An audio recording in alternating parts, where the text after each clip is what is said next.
അഹമ്മദാബാദ് വിമാനാപകടത്തിൽ മരണപ്പെട്ട മലയാളി നഴ്സ് രഞ്ജിതയെ അപമാനിച്ച് Facebook comment. Kasaragod Vellarikkundu deputy tahsildar പവിത്രനാണ് അശ്ലീല പരാമർശം നടത്തിയത്. സംഭവം വിവാദമായതിന് പിന്നാലെ ഉദ്യോഗസ്ഥനെ സസ്പെൻഡ് ചെയ്തു. അഹമ്മദാബാദ് ആകാശ ദുരന്തത്തിൽ മരണപ്പെട്ട രഞ്ജിതയ്ക്ക് അനുശോചനം രേഖപ്പെടുത്തിക്കൊണ്ട് സമൂഹമാധ്യമങ്ങളിൽ പങ്കുവച്ച പോസ്റ്റിനു താഴെയാണ് അശ്ലീല പരാമർശം. വെള്ളരിക്കുണ്ട് ഡെപ്യൂട്ടി തഹസിൽദാരായ പവിത്രനാണ് മരിച്ച രഞ്ജിതയെയും കുടുംബത്തെയും അപമാനിച്ച് രംഗത്തെത്തിയത്. ജാതീയ അധിക്ഷേപത്തിന് പുറമെ തൊഴിലിനെയും സ്ത്രീയുടെ അന്തസ്സത്തെയും ഹനിക്കുന്ന രീതിയിലായിരുന്നു പരാമർശം. ഫേസ്ബുക്ക് പോസ്റ്റിട്ടുണ്ടായിരുന്നു. ഞാനത് അബദ്ധം പറ്റുന്നതാണെന്ന് അറിഞ്ഞിട്ട് ഞാൻ ഫേസ്ബുക്കിൽ മാപ്പ് അപേക്ഷിച്ചിട്ടുണ്ട്.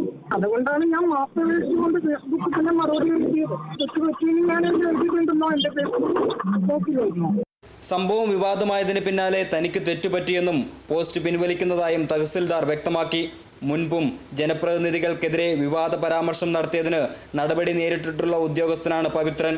രഞ്ജിതയ്ക്കെതിരെയുള്ള വിവാദ പരാമർശം ശ്രദ്ധയിൽപ്പെട്ടതിനെ തുടർന്ന് നടപടി സ്വീകരിക്കാൻ കാസർഗോഡ് ജില്ലാ കളക്ടർക്ക് റവന്യൂ വകുപ്പ് നിർദ്ദേശം നൽകിയിരുന്നു. Kerala vision news, Kasaragod.